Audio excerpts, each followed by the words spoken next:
Welcome back to my beginner's guide to Unreal Engine 4, and today I want to talk about physics and collisions for the static meshes. So right now I don't have any physics turned on any of these objects. All they have is their default collision. Sometimes when we export models, they don't have the correct collisions. For example, this box right here, well, we can stand on thin air and we don't fall through it. And that is because if we would look for our model in the content browser, and so here is my chest. Let's open the crate, not the chest. Let's open up the crate, and if we would go up here to this green thing called collision and enable simple collision, this only shows the collision. This doesn't enable the collision itself, it just shows it. You can see it creates a cube around it. So everything inside of that cube is getting blocked. Well, there is a really quick way how to make sure that everything works the way we want it to, is by going down in the details panel up until we find the collision and changing the collision complexity from project default to use complex collision as simple. And as soon as we do that, well, you don't really see it, but it does create an outline for it, and it's identical to the model itself. So now if we would go to the game, it will work just fine, but don't get too excited yet. You can see it works just fine, just like we probably want it to, but this is a very performance heavy thing if we have plenty of those, and that's not the best way how to go about it. What you should do is, for every single one of your objects that you want to create a custom better collision, it's not good to use complex collision because it's, like I said, it's a lot of resources. But what you can do is create collision on your own. Another thing that is very bad with complex collisions, if we enable complex collisions, the physics are no longer going to be working for that specific object. So we always want to use simple collisions with things that are going to use physics. With complex, it simply doesn't work. But there is a quick way, and quite a simple way, how we can create our own collisions. First, what we need to do is get rid of the default collision. So let's go to the top left. Here we have the collisions tab, and we can remove collision. As soon as we do that, we can see that the collision is gone. Then we can go back to the collisions and select one of the pre-made collision presets. I'm going to use a couple of boxes for this one. So we can add a box. You can see it instantly created another box around it. So we can select that. So if we unselect it, it's dark green. If we select it, it's bright green. And we can move this around, as you can see. Now let's change some parameters because we don't want to have a box, we want to have some walls on it. So let's go back to the collisions. In the details panel we have the primitives section. We can open that up, and over here now we can see all kinds of primitive collisions. We have spheres, boxes, capsules, convex elements, tapered capsules, and well, in my case I've added a box. So you can see here is one element. Let's open that one up. Here's the index 0 for it. Now here we can change the extent, but well, sometimes if we change this, it does get a little bit laggy. So sometimes it might be better to type in these values yourself. So in the y-axis, let's change this to be like 10. There we go. So we have one of the walls, probably a little bit too thin. So let's give this like 3 pixels instead. Let's move this to the outer edge. There we go. This is going to be my collision number 1. Now what we can do to make life a little bit easier for us is we can copy the whole section. So select on the 8 members, in this case 8 members, with right click, and then we can copy the parameters. We can then go to the collisions and add a new box collision. And for the, now we have 2 of those, we have 0 and 1. So now for the second one we can right click on it and paste over it. So you can see it created us another entry. Now let's bring this out.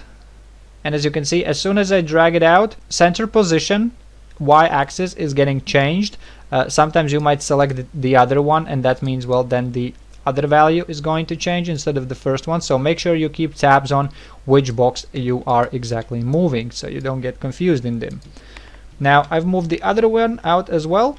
This seems to be very good in my case. Let's add another box collision, and I'm just gonna fast forward this because, well, all I'm gonna do is use the tools from the previous video, rotating them, scaling them, and moving them into their locations.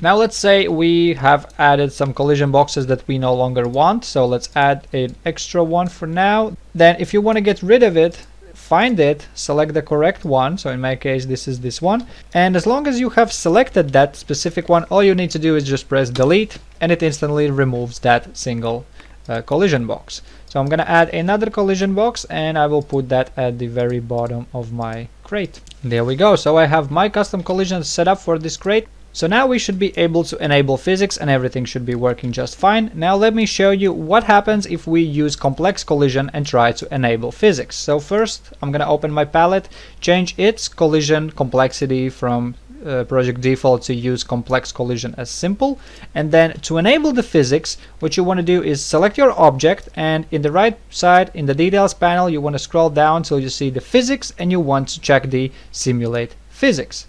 And that's basically all. Then if we press play, you can see, well, nothing really happens with the object. I enabled physics on it, but nothing really changed. And if I close the game, you can see I get this message which says trying to simulate physics on this and that object, but it has complex as simple collision, so it's not enabling physics on it. So let me change that back real quick. And now if I would select, you can select multiple by holding shift. You can hold shift and click on the objects to select multiple, and then you can change the physics for multiple objects. As you can see in the details panel right now, for the physics it says multiple values, so it gives this lined check. That means that some of these are true and some of these are false. If all of them have the same value, it's going to show the value just fine, like you see with the check marks and with the numbers. But if some have different values, it's going to say multiple values. So we want to enable this for all of them, like so. So we double click that if one of those is true and the rest are false. Now let's enable physics for our crate as well, and let's do the same thing for this guy as well.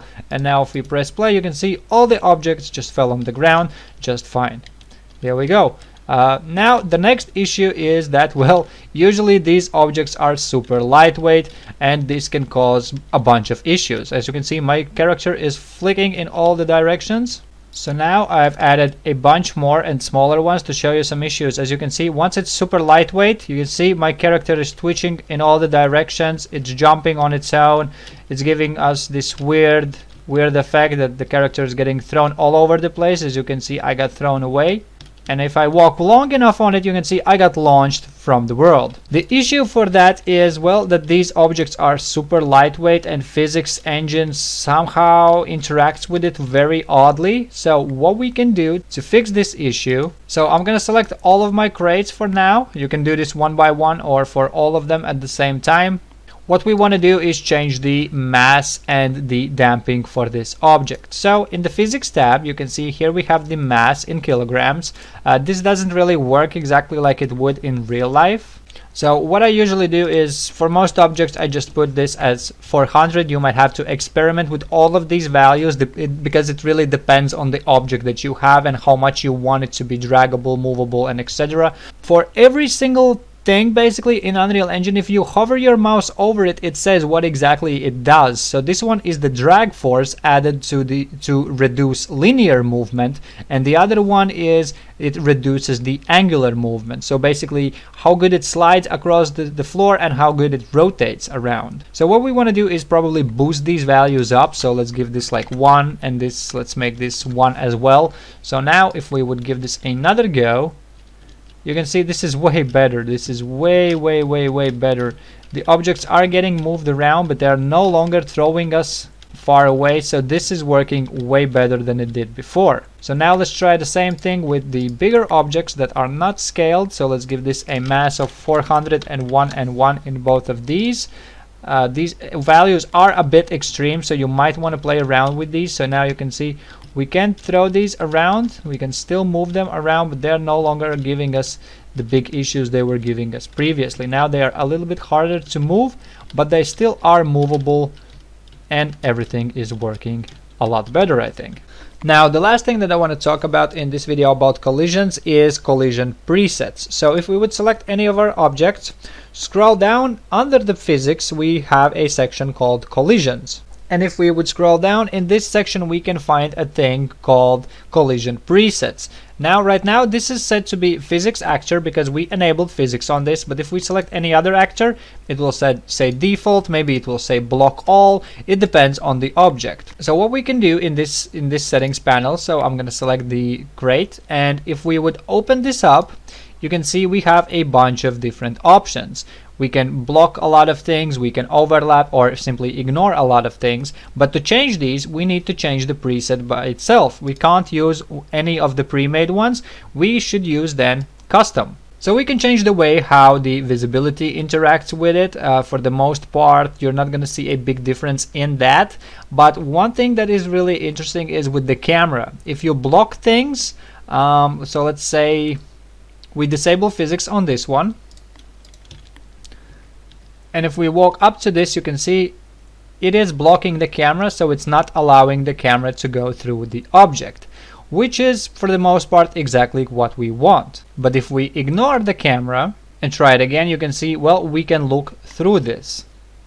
So basically it depends on your game which settings you prefer, whether it blocks the camera or not. Also, as you can see, you can ignore a lot of different things. You can ignore pawns. Pawns are basically the characters, AIs, animals, whatever you might have in your game. You can ignore or overlap the world static dynamic, vehicles, destructibles, different physics bodies. So you can change the way they interact with one another. What you want to make sure is that if you enable physics, always block world static objects. Because if we would ignore this and press play, there we go, our crate just disappeared through the wall because it's not blocking the static objects inside of our world, so everything can fall through the ground. Obviously there are a lot more settings. I'm gonna cover those in the future because we can create our own custom channels to be ignored or blocked. We can create our own custom presets. So there are many different things we could do with this. But well, for the basics tutorial, that's basically all that you need to get started. You just gotta make sure that your objects are using the correct collisions for the correct situations, and so that they would interact with one another and the character properly. So I hope you learned something new today, and if you enjoyed this series, make sure you click that like button, subscribe to my channel, join my Discord. It's a really good place where to look for help. I have a lot of cool members that are helping one another. I'm trying to do my best to help as much as I can. And yeah, thank you for watching, and I hope to see you in the next video.